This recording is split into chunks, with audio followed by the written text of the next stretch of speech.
Hello friends, नमस्कार सभी को। कैसे हो सभी लोग? आशा करता हूँ अच्छे होंगे।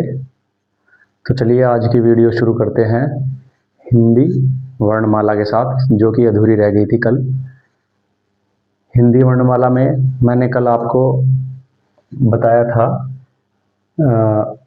ये बताए थे, स्वरों के प्रकार बताए थे, जीभ के आधार पर बताया था, और एक बताया था मैंने मात्रा के आधार पर। और अब तीसरा है ये मुख के आधार पर। स्वर के प्रकार मुख के आधार पर देखो, मैं बताता हूं।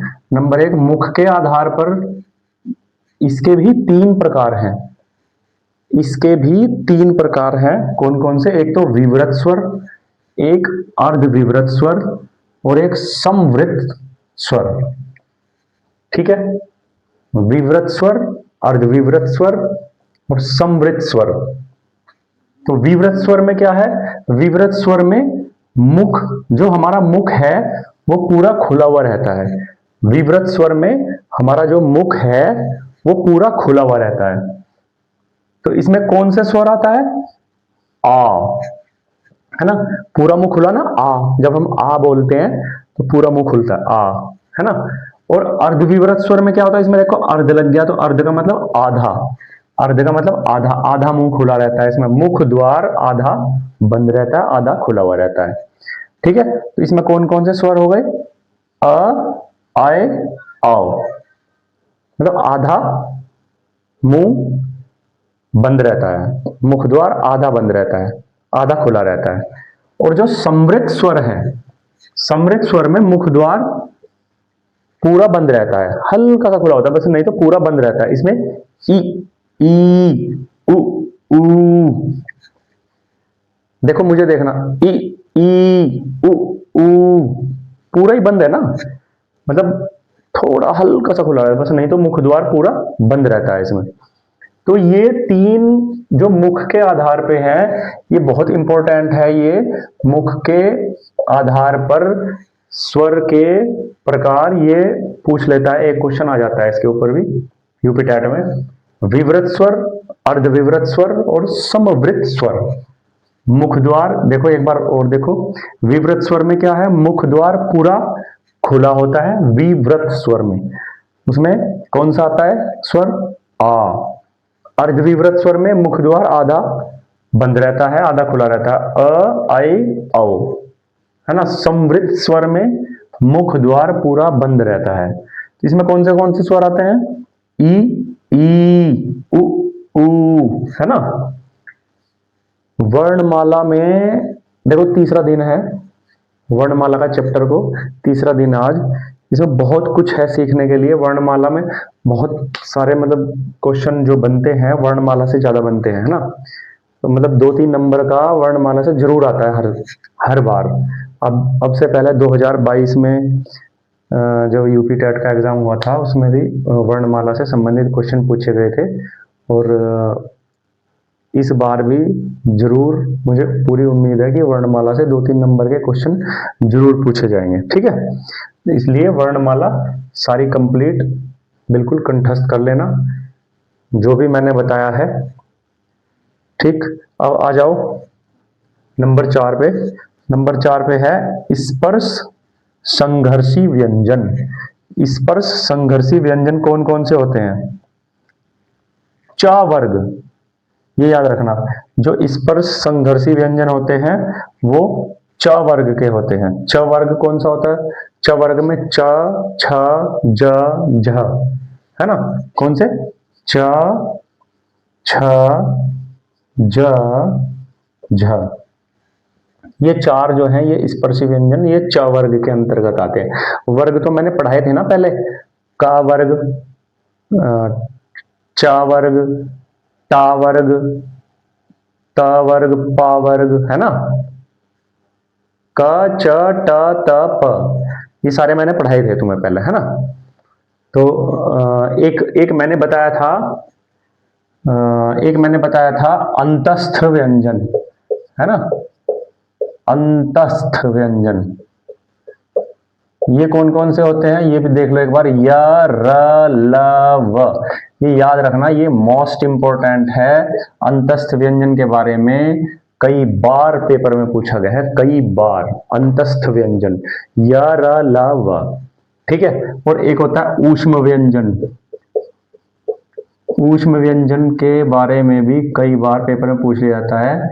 ये मतलब दो, ये मोस्ट इंपॉर्टेंट है ये, ठीक है। ऊष्म व्यंजन कौन से होते हैं? श, श, श, तीनों श हो गए ना, और ह, ये ऊष्म व्यंजन के अंतर्गत है। तो अंतस्थ व्यंजन और ऊष्म व्यंजन दोनों पक्के होने चाहिए आप लोगों के, ठीक है। तो आओ जी, अब स्पर्श संघर्षी व्यंजन। च वर्ग हो गया, च वर्ग, च वर्ग च छ ज झ, ठीक है। इसके बाद संघर्षी व्यंजन। संघर्षी व्यंजन में कौन कौन से होते हैं? देखो, संघर्षी व्यंजन, संघर्षी व्यंजन जो होता है वो ऊष्म व्यंजन होता है। ऊष्म व्यंजन में स, स, स, ह, है ना, ये कौन से हैं? ये संघर्षी व्यंजन है, और इन्हीं को ऊष्म व्यंजन बोलते हैं। ऊष्म व्यंजन में भी यही वाले स्वर आते हैं, ठीक है। तो संघर्षी व्यंजन और ऊष्म व्यंजन दोनों एक ही है, ठीक है। ये याद रखना है, संघर्षी व्यंजन ऊष्म व्यंजन होता है। अंतस्थ व्यंजन या रा ला वा, ये बहुत इंपॉर्टेंट है, ठीक है। चलिए आगे, अघोष। अब आता है जी आपका अघोष। अघोष किसे बोलते हैं? अघोष स्वर तंत्रियों में, स्वर तंत्रियों में कंपन न होना। देखो, स्वर तंत्रियां जो हम बोलते हैं, जो हम स्वर बोलते हैं, अ, आ, ई, उ, ओ, औ, अंग, अ, है ना, ये जो स्वर हम बोलते हैं ये तंत्रियों के माध्यम से बोलते हैं। तंत्रियां, हमारी जो स्वर तंत्रियां हैं उनमें कंपन नहीं होता। जिनमें कंपन नहीं होता, बोलते वक्त, जिस स्वर को बोलते वक्त, देखो ध्यान से सुनना, जिस स्वर को बोलते वक्त हमारी स्वर तंत्रियों में कंपन नहीं होता उसे अघोष बोलते हैं। अघोष। जैसे कि कौन से होते हैं वे स्वर जिनमें कंपन नहीं होता स्वर तंत्रियों में? हर वर्ग का पहला व दूसरा व्यंजन, ठीक है। हर वर्ग का, वर्ग कौन से? क च ट त प, है ना। क वर्ग, क वर्ग, च वर्ग, ट वर्ग, त वर्ग, प वर्ग, उन सब का पहला और दूसरा व्यंजन जो है उसमें स्वर तंत्रियों में कंपन नहीं होता बोलते वक्त। देखो, बोल के देखो कौन सा है? क वर्ग में देखो, क और ख, है ना, पहला और दूसरा व्यंजन, स्वर तंत्रियों में कोई कंपन नहीं हुआ। क ख, है ना। च वर्ग में आ जाओ, च छ, कोई कंपन नहीं हुआ, है ना। ट वर्ग, ट ठ, कोई कंपन नहीं हुआ। त वर्ग, त थ, नहीं हुआ। प वर्ग, प फ, नहीं हुआ, ठीक है। अब आ जाओ सघोष। सघोष का मतलब क्या है? स्वर तंत्रियों में कंपन का होना। मतलब जब हम सघोष वाले स्वर बोलते हैं तो स्वर तंत्रियों में कंपन होता है। एग्जाम्पल, हर वर्ग का तीसरा, चौथा और पांचवा। अब देखना ध्यान से, सघोष में, सघोष में हर वर्ग का तीसरा, अच्छा एक बात बताओ, समझ में तो आ रहा है ना? मतलब ऐसा तो नहीं है कि किसी की समझ में ना आ रहा हो कि मैं क्या पढ़ा रहा हूँ यार, ये मतलब मैं बहुत आराम से पढ़ा रहा हूँ, धीरे से पढ़ा रहा हूँ, है ना। समझ आ रहा है ना सभी को? अगर समझ में ना आए तो मुझे कमेंट बॉक्स में लिख के बता देना, ठीक है,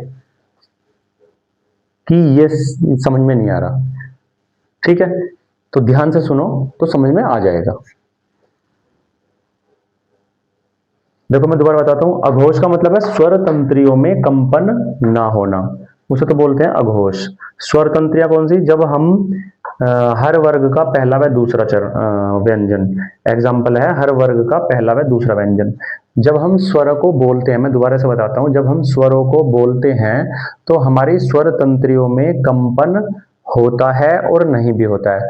तो जिन स्वरों को बोलने में स्वर तंत्रियों में कंपन नहीं होता, देखना ध्यान से सुनना एक बार और, जिन स्वरों को बोलने में, जो हमारे स्वर हैं अ आ इ ई ये वाले, जिन स्वरों को बोलने में स्वर तंत्रियों में कंपन नहीं होता उन्हें क्या बोलते हैं? अघोष।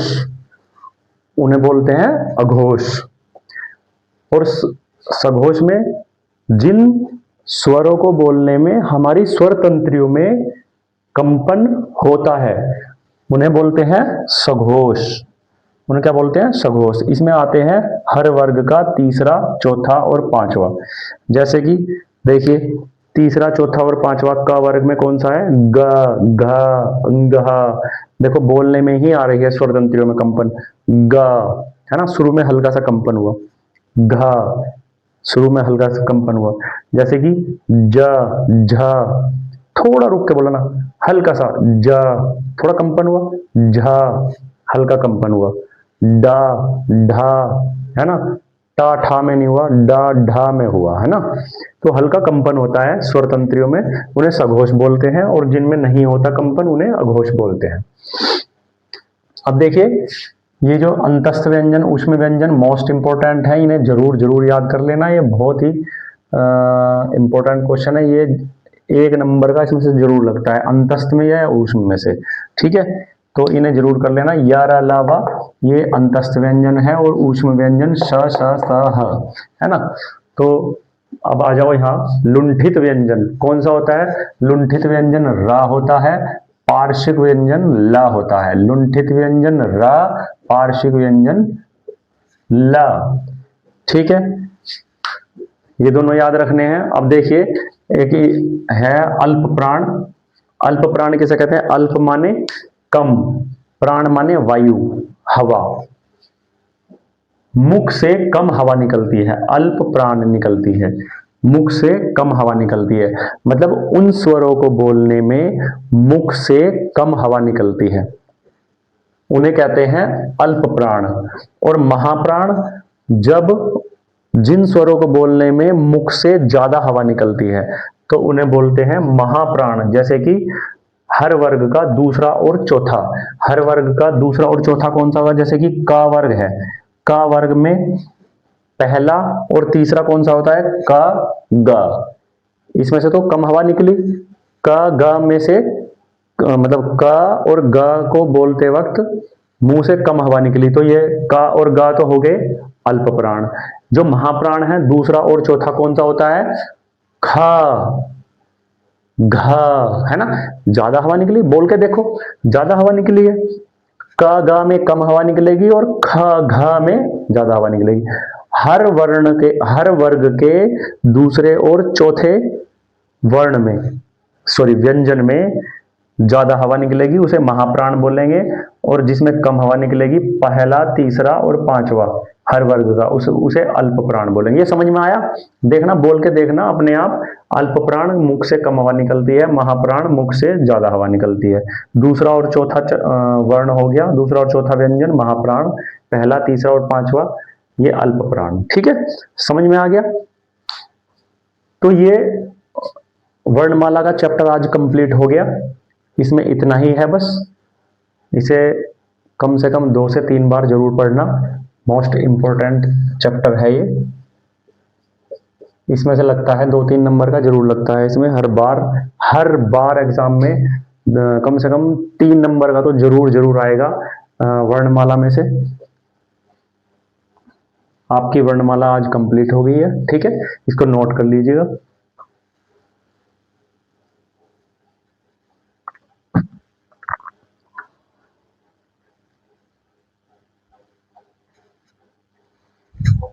सभी ने नोट कर लिया होगा, ठीक है।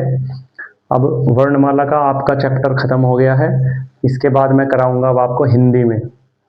देखना सबसे लास्ट में जो सिलेबस है आपका, आप अपना सिलेबस चेक कर सकते हैं, यूपी टेट की जो वेबसाइट है वहां से जाके। जो सबसे नीचे का चैप्टर है आपका वो कवियों की रचनाएं, लेखक और कवियों की रचनाएं, प्रसिद्ध रचनाएं हैं जो मैं आपको रचनाएं बताऊंगा, क्योंकि रचना से भी 2 या 3 नंबर का एग्जाम में जरूर लगता है, यूपी टेट के एग्जाम में जरूर लगता है हर बार।